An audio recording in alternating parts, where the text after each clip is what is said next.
Hi, everybody. My name is Dr. Grace Telesco. I'm from Nova Southeastern University, the School of Criminal Justice under the umbrella of Fischler College of Education. I am joined tonight by a very special guest. I know I say that for all of the guests, but this guest in particular, and you can ask my project manager assistant, Brendan. I told him actually yesterday, very, very nervous about tonight. I'm very nervous about tonight because I'm starstruck by Father Boyle. I met Father Boyle at the Academy of Criminal Justice Sciences conference, and he was the keynote. And interestingly, I was a few minutes late and I couldn't get in. They wouldn't let me in. But, you know, of course, I took it personal. I thought it was all about me. But it wasn't. 75 other people weren't able to get in either. So I've learned over the years, and I'm learning about acceptance. So I had a little tantrum, and then I went into another room and I had my computer and I said, well, I want to be with Father Boyle, so I'm going to just YouTube and listen to him. And I listened to his TED Talk. And I have to tell you that I was transformed by it. I was really transformed by it. I mean, I immediately went to Amazon and I bought all of his books and I've read them. Tattoos on the Heart, Barking to the Choir, and the whole language. And I'll tell you what, I'm going to let Father Boyle tell you all about who he is, how it started, what is Homeboy Industries. And I'm going to tell you what really sold me on him. First of all, I'm a lover of Jesuits. So I'm a big fan of the Jesuit priests. And so the minute I heard he was a Jesuit, I was sold. But then the second thing that sold me was during the second session that I was able to actually go to, somebody stood up and said, you know, so Father Boyle, do you bring these gang members to Christ? And he said, no, they bring me to Christ. And that was it. Home run. I'm sold. So, so Father Boyle, I'm going to turn this over to you for you to give us a little bit of a little bit of a nugget into who you are, how it started. It started in Bolivia. It then went to the Doris Mission in LA, and then Homeboy Industries happened. You're the founder, you're the director of Homeboy Industries. It's the largest gang rehabilitation and intervention organization in the country, if not the world. And what I really, really love more than anything else, and this appeals to me in terms of my former lieutenant, 20 years in the NYPD. It appeals to my interfaith minister side of who I am. But somebody also asked him a question in the audience, and it was like, what's the empirical data to support that this is the most successful? And Father Boyle can give you all of the qualitative, anecdotal evidence to support why the work that he does and the work that Homeboy Industries does is making a change in the world. So with no further ado, please help me welcome Father Gregory Boyle. Thank you very much. Am I giving a talk or am I just responding to questions and such? Well, I'd love for you to give them a little bit, maybe 15 minutes or so of kind of who you are, your work, your ministry, Homeboy Industries, what it's about, and then we'll go to Q&A. Okay. It's Perfect. all you. One thing I never say that we're the most successful because I don't really care and nobody really knows.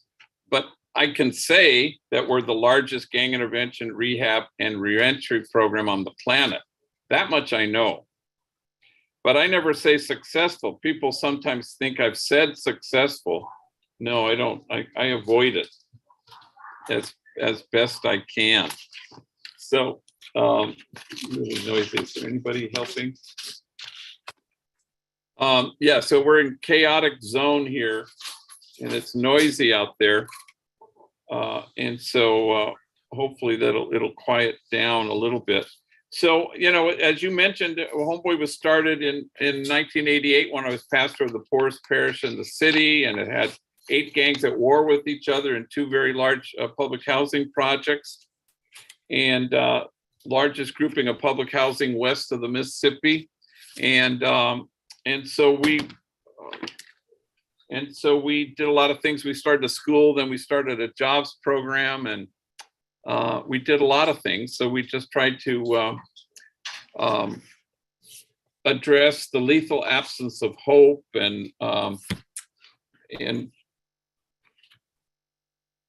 somehow eventually get to the place where we were addressing the trauma and the damage that folks suffered. And we got to a place where we, you know, tried to create a culture here where people feel safe and seen and cherished. And that's kind of our secret sauce, I think. If you were to kind of go to a lot of programs, as I do, from all over the country, and then there are certain things that there's a menu of services that they deliver. And I think what's different here is we create this culture where people are, you know, they can transform their pain so they don't have to transmit it anymore. And so that's kind of an essential ingredient. And so, anyway, so we've done a lot of things. We've started tattoo removal, anger management, all the curricular things, you know, grief and loss and domestic violence stuff. And we have 10 social enterprises where rival enemy gang members work side by side with each other. Restaurants and electronic recycling and silkscreen and embroidery and all sorts of things. So trying to get people to quiet down, it's hard. And so that's kind of what we do. And I'll show you an example. You know, right after the conference and right after meeting you and buying the books and reading everything, I had to. So here it is. It's awesome. And this really sums it up. No us and them, just us.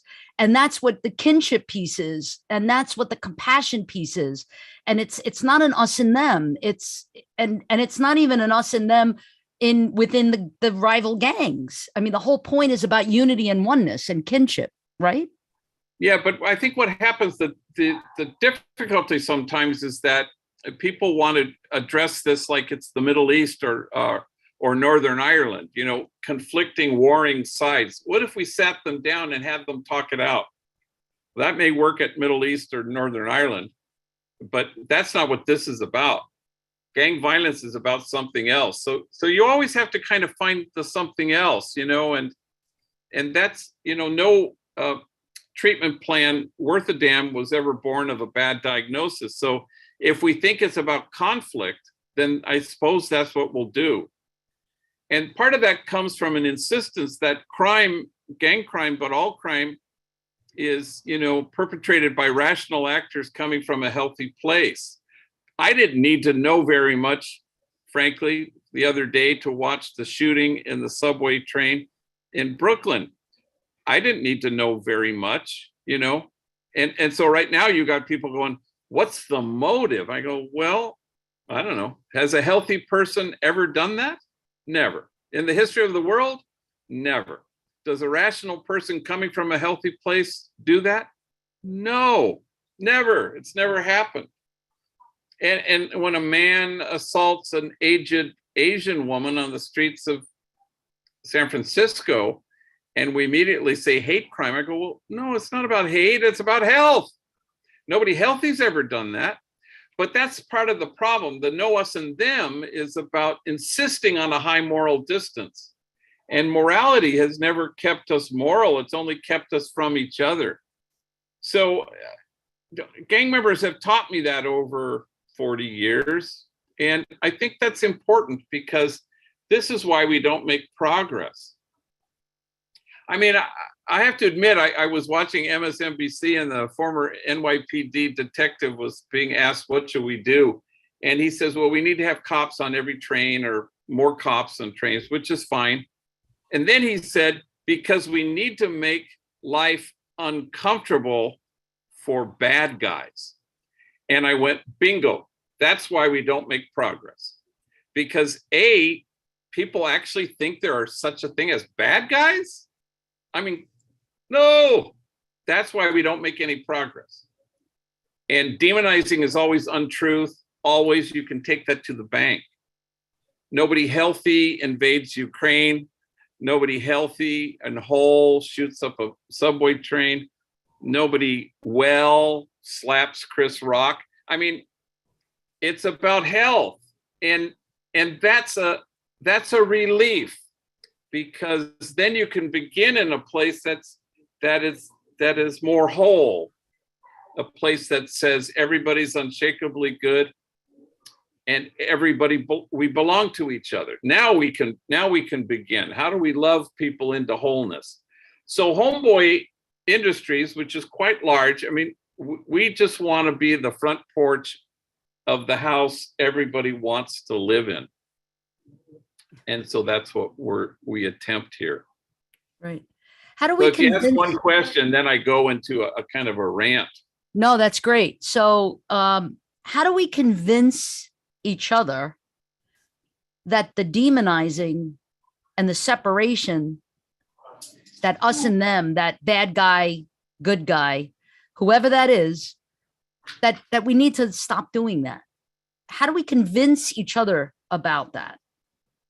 Well, Brian Stevenson with Just Mercy and he talks about going to the margins, and part of, as I do, and he talks about proximity. So if one lesson we've learned here by enemies working in the bakery behind us here, enemies, rivals working with each side by side, we discover that you can't demonize people Human beings can't sustain that. So that's part of the problem, is we don't know each other. People don't feel seen. Certainly people don't feel cherished.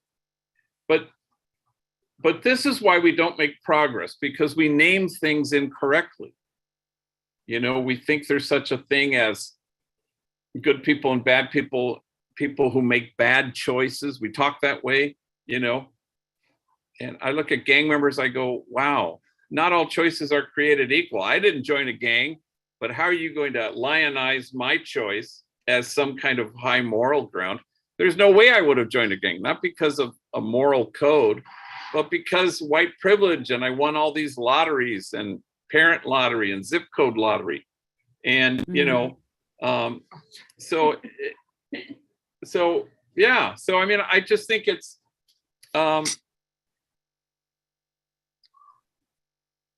I just think we name things incorrectly, and that has, a consequence. And so once we know people, or we get to know each other, then we're going to be willing to heal wound rather than punish it, and invest in people rather than try to incarcerate our way out of every problem that faces us. Well, it's interesting that you say incarcerate our way out of everything, because our criminal justice system right now is, some would argue it's in need of repair.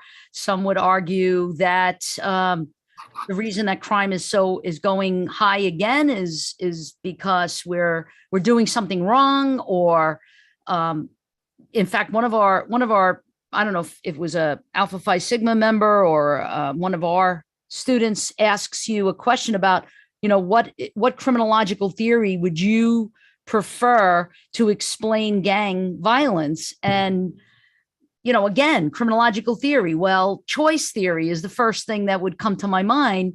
And you're just now explaining that, really? Choice? Is there choice? Is that a thing? Choice theory? Yes. Rational choice. Really? Wow. That's interesting, because I never, because not all choices are created equal. And so once we kind of stand in awe at what the poor have to carry rather than in judgment at how they carry it, then we can start to kind of be more, understanding of how inequitable things are, But if we insist that it's about good and bad and right and wrong and sin, frankly, then I think then we get into trouble. Now, people think there's no turning back. Then we're not going to be able to talk about responsibility and accountability, which is not true, because it's about joy. That's where you want to get people to, and nobody happy, joyful, whole, well, or healthy is shooting up a subway train. So how do we help people? How do we kind of identify things? Not to catch people so much as to help and heal them, which is kind of the goal that we're all hoping to do. But you always hear that in law enforcement, frankly, and I've been to a million places, and chief of police will hand me a brochure that says, how do we help parents teach their kids to make better choices? I go, no hopeful kid has ever joined a gang, period, the end, ever. No kid is seeking anything when he joins a gang. They're all fleeing something. So find the thing they're fleeing, and you might actually make progress. So how do you infuse hope to kids for whom hope is foreign? And how do you, help heal damage? And how do you deliver mental health services in a culturally and culturally appropriate and timely manner? That's the kind of thing that would actually help. Yeah. Instead of kind of saying, do good and avoid evil. Right. Wow. Now, when you and I heard you say this not only on YouTube but also at the conference, and in your book you talk about it, that you got a lot of pushback from a lot of people, being very upset that you're involved in gang rehabilitation and intervention, and they're all bent out of shape and worried about it. And what's your response to that? How did you handle that? Well, that was the early days, so our first 10 years were marked by death threats and bomb threats and hate mail. But that's partly because the demonizing was sort of writ large, and I think that's, we're not where we were, so for the first 10 years of our existence, which was 88 to 98, there was great hostility. And, I hope we don't return to dumb on crime, because I hope we've learned our lessons, that it's not about tough or soft, it's about smart or dumb. And that's what my hope is, that we'll get to that place where. I want to read something from one of your books, if I may. It's something that is just it's just so profound. And if you don't mind, I'd like to just read it. Sure, go ahead.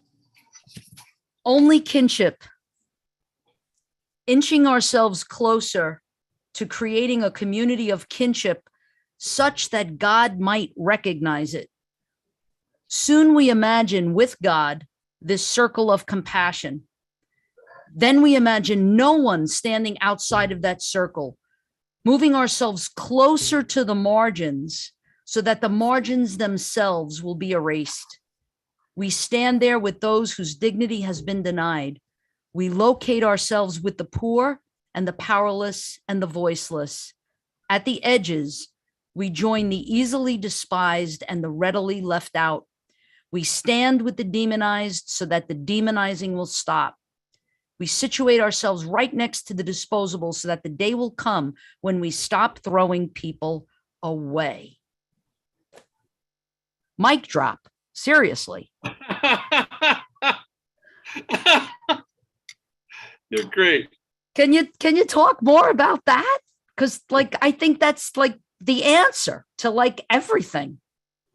Well, see, Mother Teresa used to say that, the problem in the world is we've forgotten that we belong to each other. And the solution, of course, is to remember it, is to stand against forgetting that. Because once we do, oh my gosh, it's just gonna,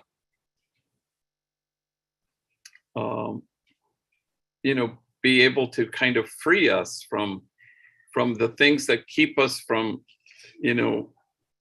not understanding what a wound is and how wounds need to get healed. And so, so that's kind of the mission statement of Homeboy, that last part about where we stand. And a lot of it is a stance in the world, and if your stance is get the bad guy, we're in trouble.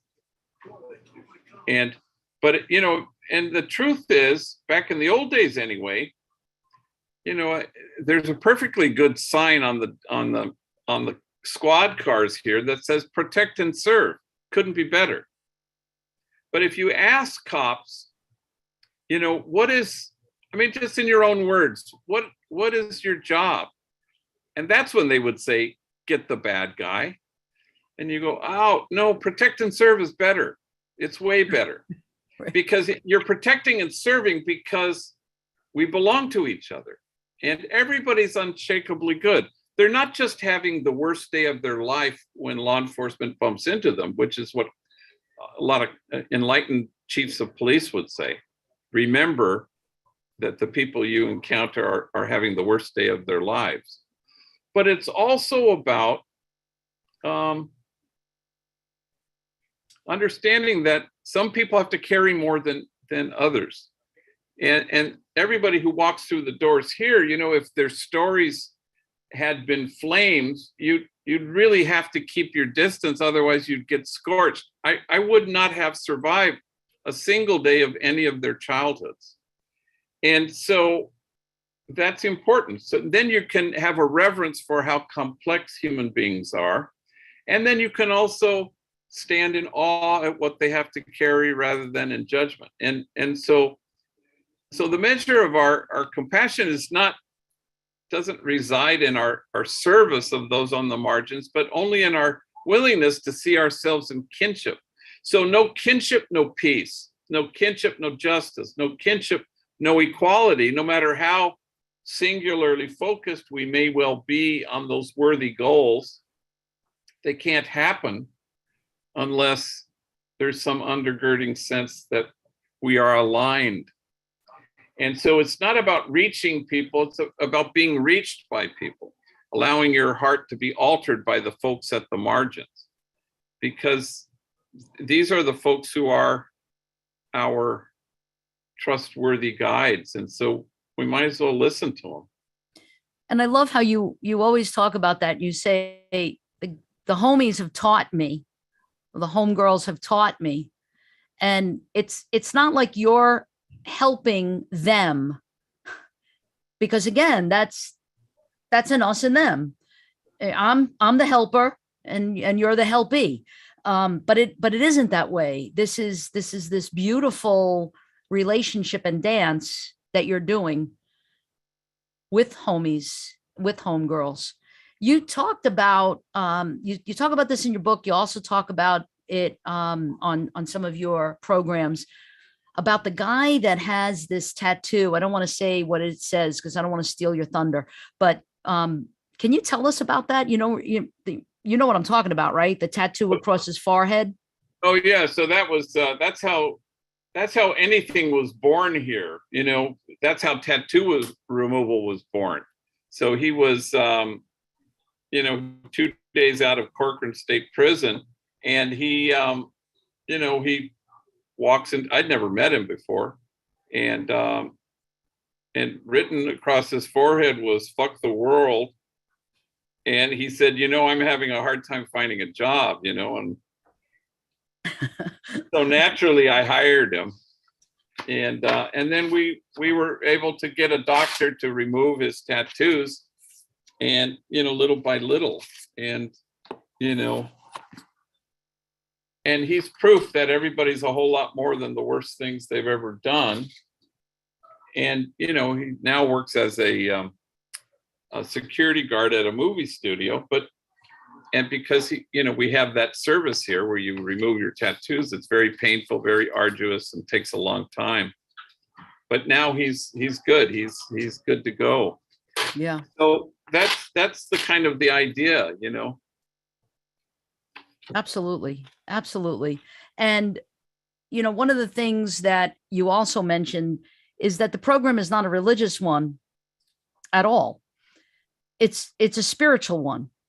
And I don't know if you can explain to our audience and to our participants the difference between that which is religion, because you're a Jesuit, you know, and you come from a religious institution with all of its constructs. But that's not what you're about. You're about spirituality. You're about kind of like walking the walk. You know, there's a saying in recovery, the recovery circle. Don't look at my mouth, look at my feet. Where, you know, what am I doing it? Am I really doing the work? And I think that you are. Can you share a little bit about the difference between religion and spirituality and how it works with Homeboy? Yeah, I mean, I don't think we've ever been, you know, people will say a faith-based organization, only in as much as we pray a lot when, you know, payday comes to make sure we have enough money to pay everybody. But maybe that's where the faith part comes in. But mainly it's just, you know, you want to live as though the truth were true. You want to somehow put first things recognizably first. And in terms of the gospel, you want to live the marrow of the gospel. You want to get to a place. Go ahead, kiddo. You know, a place where people are, you know, somehow recognizing what it means to kind of live the kinship of God in such a way that God might recognize it. So it's a community that cherishes with every breath it takes. It's not about proselytizing or trying to yak people into submission or change their minds or God knows what else, you know. But it's about somehow, you know, again, it's not about fixing, saving, or rescuing people, because part of what happens is, you know, the Buddhists say, "Oh, nobly born, remember who you really are." So it's about, homies here are used to being watched, but they're not used to being seen.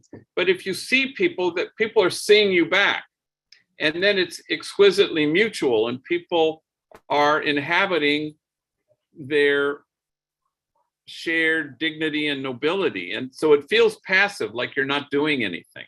You know, around here, people say, well, what am I going to do here? Like volunteers. And I always say, no, that's the wrong question. What's going to happen to you here? You know, and that's what you want. You want, you know, people to kind of have their hearts altered by each other.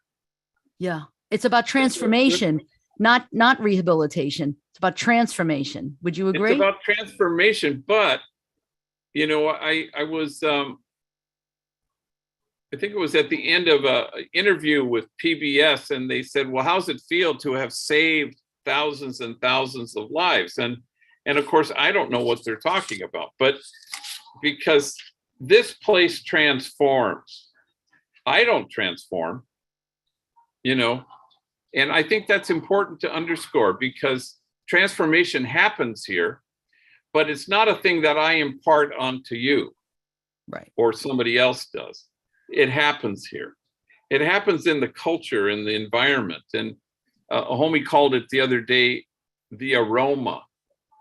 And that's exactly right. You know, you want to be able to breathe it in and then breathe it out, and see if I can quiet them down. Maybe they want to come in. No. No. No, I don't want them to come in. Okay. I'm trying to multitask here. I apologize for that, but I've been gone for 2 weeks, and this is my first day back. So It's all kind of crazy, and everybody. Well, We so appreciate you taking the time to be with No us, problem. to share with us. You had also mentioned either in the book or in one of your talks or at the conference, you had said that when a gang member comes to your organization, there's a council meeting that happens in order to screen them. And one of the members, one of the gang members who came to you trying to join in, said to you, I don't think it went well. Or no, I'm sorry. He doesn't say that. He says, I think I did really well, or I think I had a really good attitude, He said I something. made a good impression. I made a said, good impression. That's Right. too bad. We only hire people who don't make a good impression. Right. Which is kind of funny, but it's also true. I mean, we're reverse cherry pickers. So why? Explain that to everybody. Why? Well, because, here's the thing. If success is the engine that drives you, then you're going to only work with people most likely to succeed. It's the inner city school that's proudly says every one of our graduates goes on to a 4-year college. I go, well, of course they do. You don't accept anybody who won't, which is fine. I'm glad you're helping them. But do you know what I mean? It's like, yeah, of course, but work with the least likely to succeed. And now we're talking, I like that better, Yeah. So that Right. kind of happens, where people, they want to stack the deck. And we don't cherry pick. We really do reverse cherry picking. And if somebody has it together and seems like they're somewhat whole and well and healthy, well, then we try to find them a job, but we don't bring them into the program because, it's kind of how it goes, Right. Right. So from everything that I gather about I want to speak the language of the academics who are on. So the modality is really that the transformation needs to start with us in how we see others. It's not about fixing other people. It's about us changing the lens with which we look at them from. Would you agree? I think that's certainly where we start. Absolutely. And so part of the thing is to you change how, systems change when people change, and people change when they feel cherished. And so this is a microcosm of what we think happens in the world, And so we want to be able to have people have that palpable experience. I mean, we always talk about the secret sauce, at Homeboy. And it is a nurturing community, a place where people can thrive. And so everything else is secondary. We do all the stuff that everybody does. Maybe some additional things like tattoo removal that are particular to gang members. But anger management and GED and therapy and case management, and everybody does that. But here it's secondary to the experience, palpable experience of a community that cherishes, and that's what we hope for, And so, and I think that's kind of what's sort of missing, because we build even those delivery of services, we build it on a notion. If only they were better people.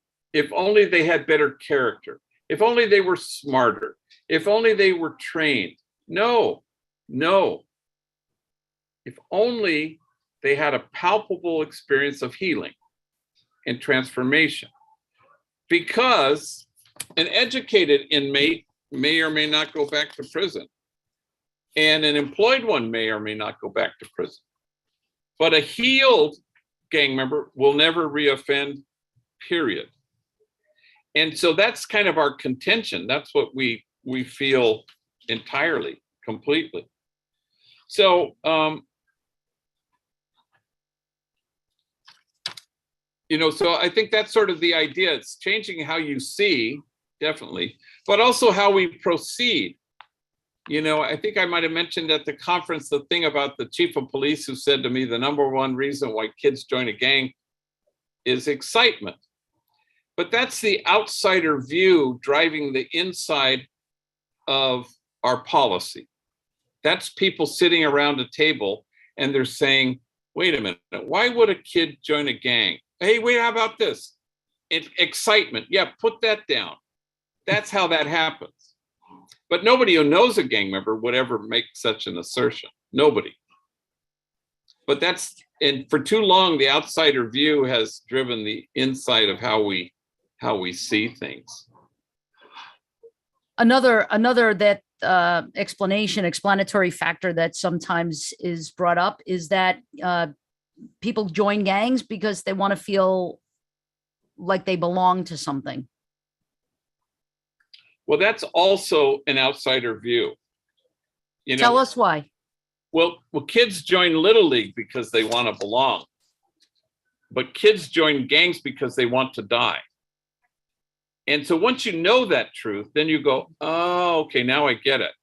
But instead it becomes, how do we get them not to be attracted to gangs? It's crazy. And it's kind of, it doesn't make any sense, but it's how we operate, it's how we proceed, because the outsider view has determined why a kid joins a gang.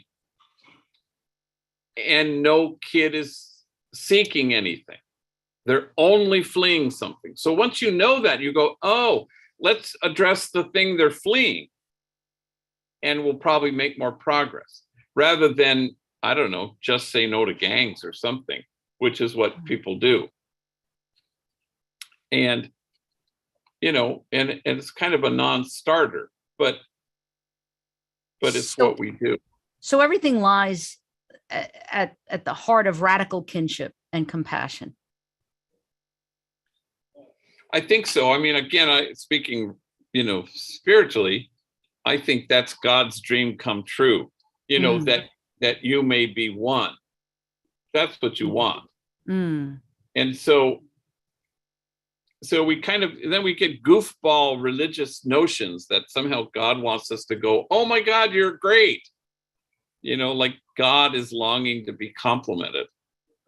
Whereas the God we actually have is a God who wants us to be one. Right. No us and them, just us. Imagine the circle of compassion, and then imagine nobody standing outside that circle. That's the hope. That's what God longs for. We have a question. I think this is maybe a good time there's a lot of questions. So go ahead, fire away. One in particular here is, can you talk about a case study? And, the books, Tattoos on the Heart, Barking to the Choir, and the whole language, it's filled with case studies, if you will. But can you speak to a case where you saw the transformation? No.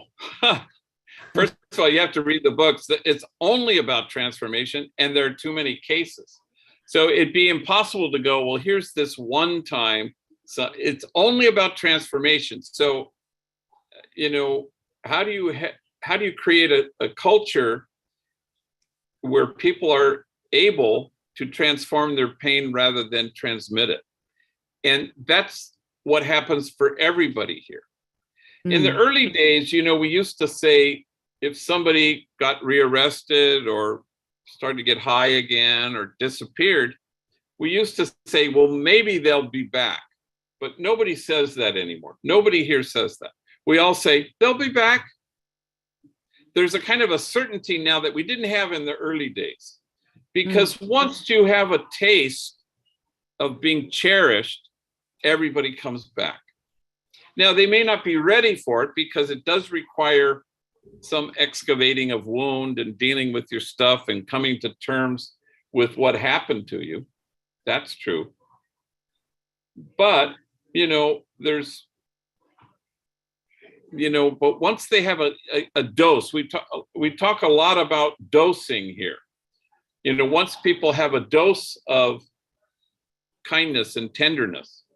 So every gang member who walks through our doors comes barricaded behind a wall of shame and disgrace. And the only thing that can scale the wall is tenderness. So people choose around here the courage of their tenderness.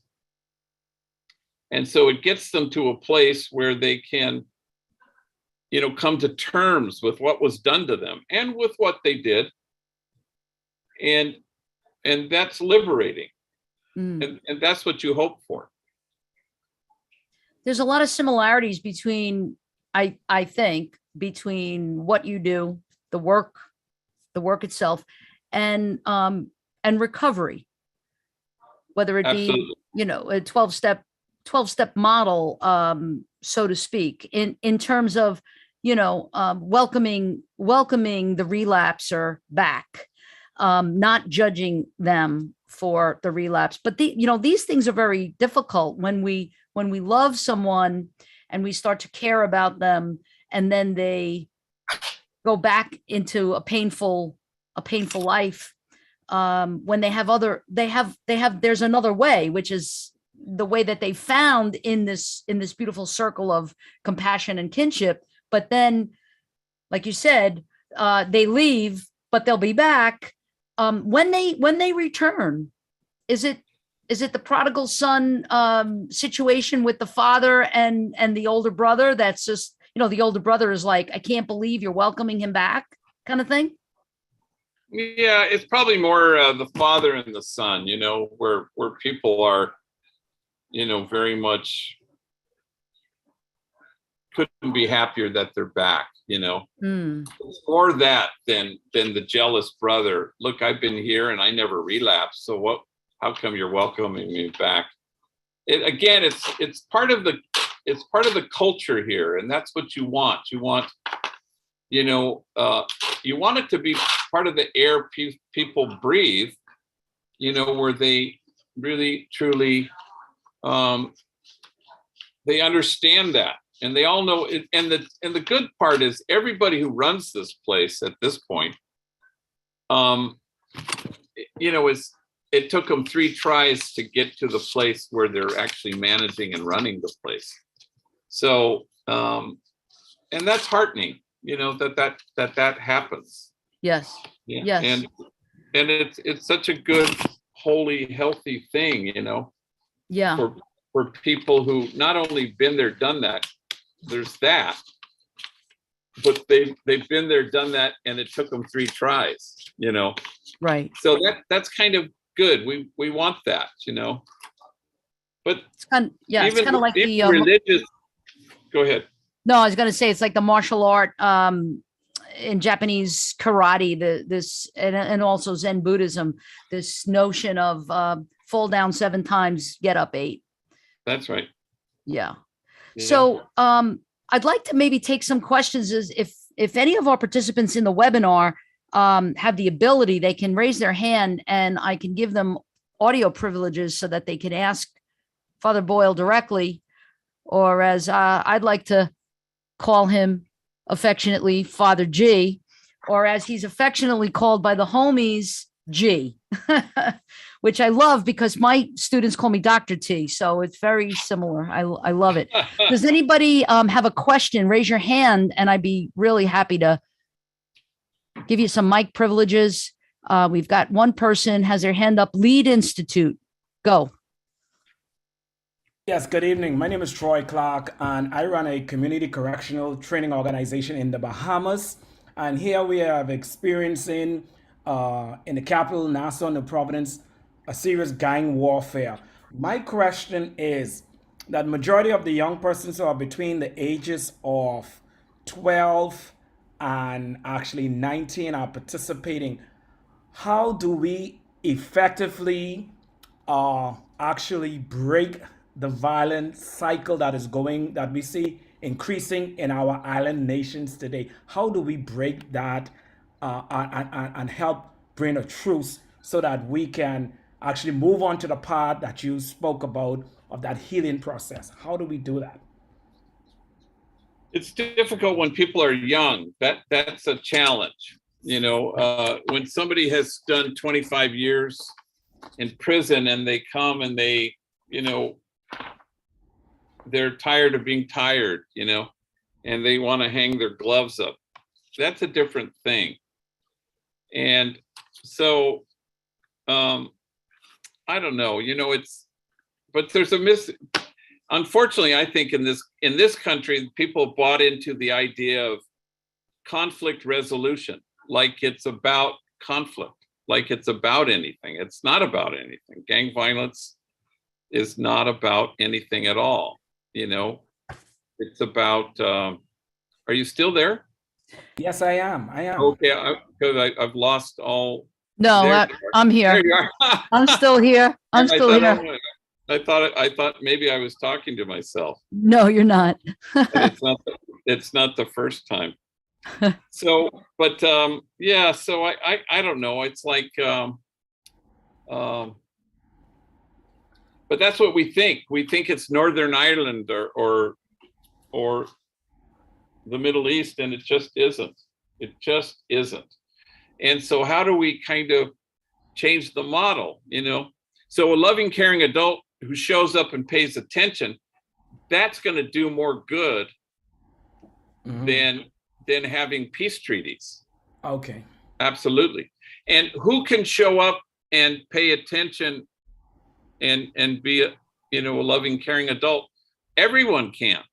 Right. So the problem comes sometimes when we make this narrow and specialized, and it shouldn't be. It should really be about somehow,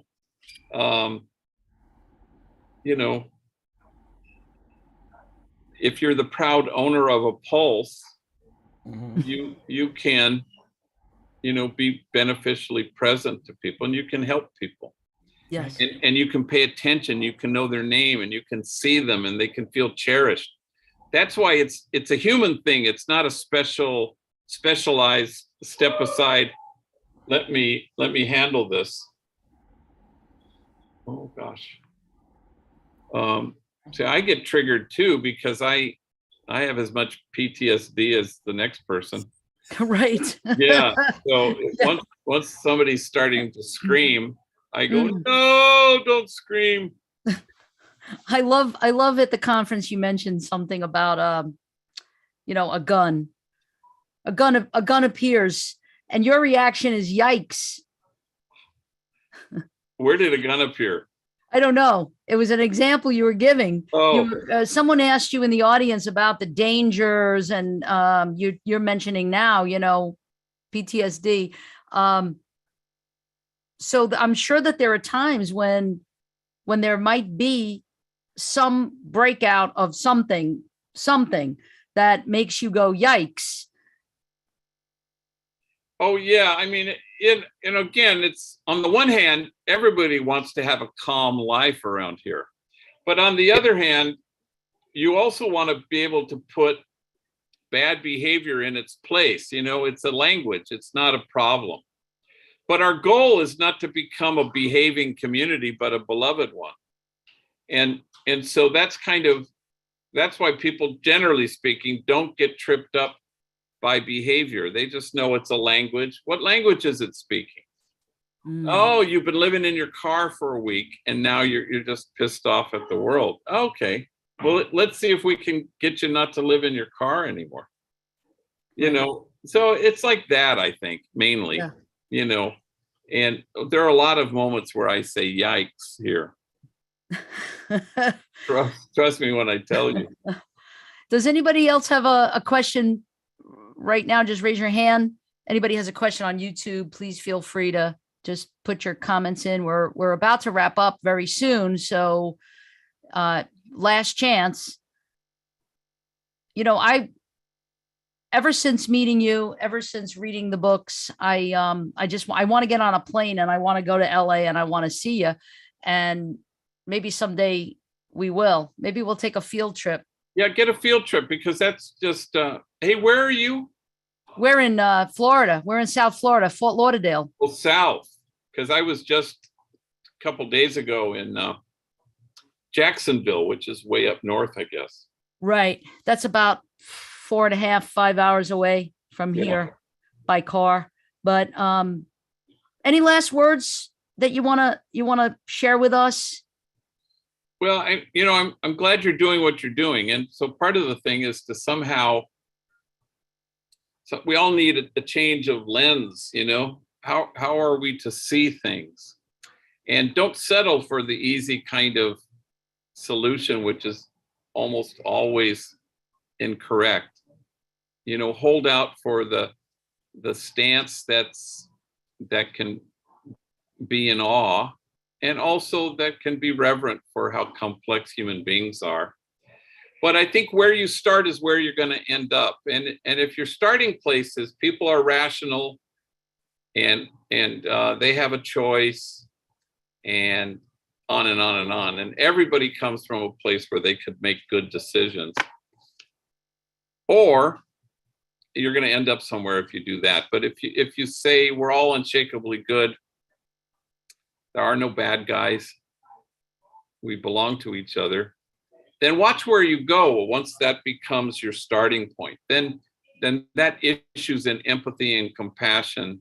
And then all you're trying to do is to be inclusive and to be a person who, lives as though the truth were true, compassionate, loving, kind, and accepting of others.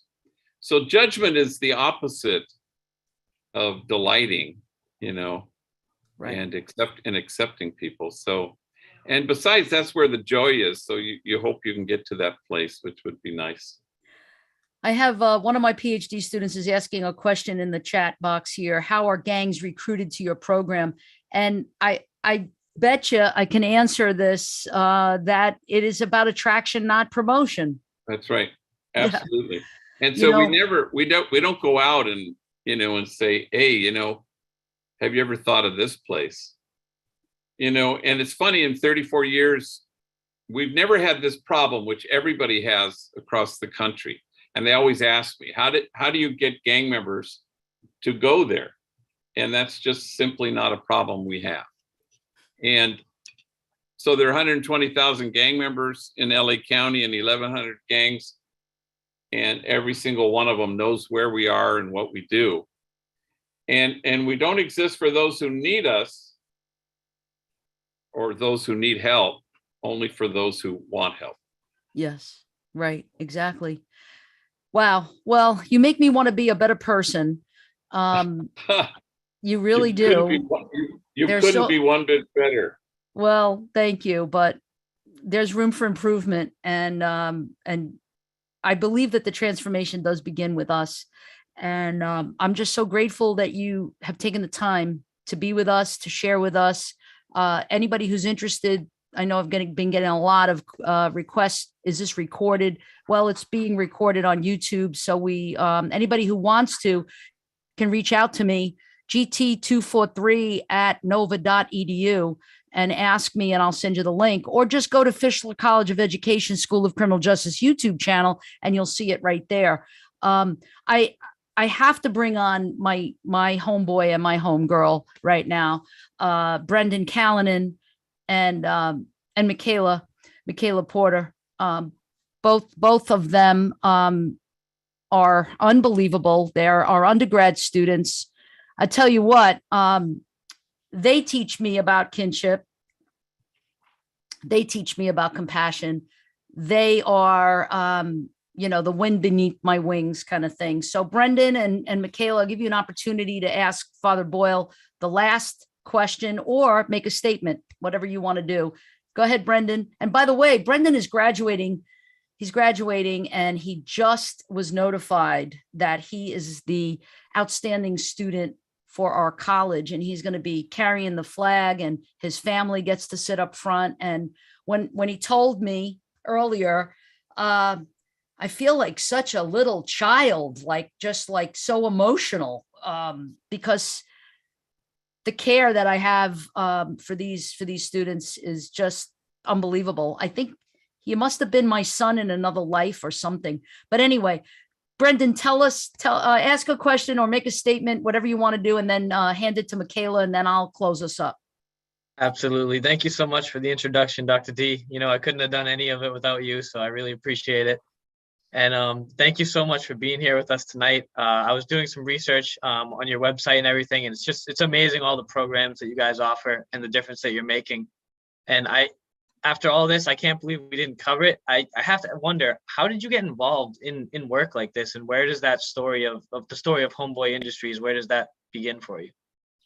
Well, it begins, with being a pastor at a parish and I was starting to bury kids. So I buried my first young person killed because of this sadness in 1988.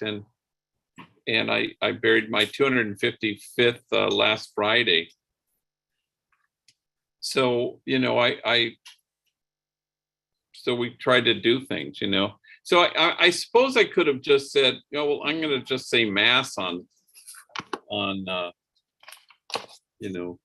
Sundays or during the week.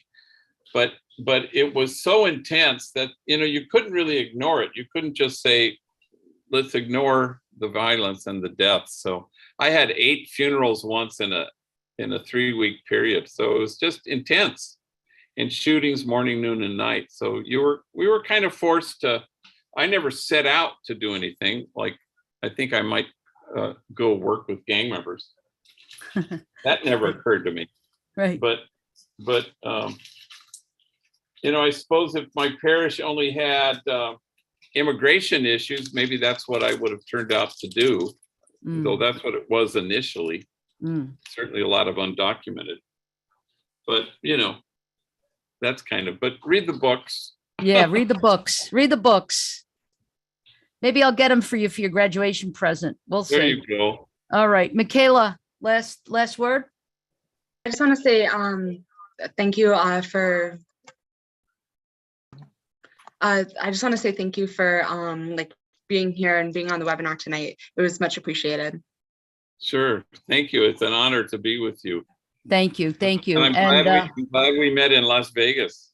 Me too. I'm so glad that I was late, and I was only late by a few minutes, by the way. But anyway, I'm so glad that they didn't let me in, because that made me want to search you out even more. And as a result, here we are. So I want to thank my deans. Thank you so much, Dr. Durham, Dr. Castro, Dr. Kushner, for all of your support for these programs. Thank you all for watching. Thank you to Alpha Phi Sigma for promoting the event. And Father Boyle, last word. You get the last sentence.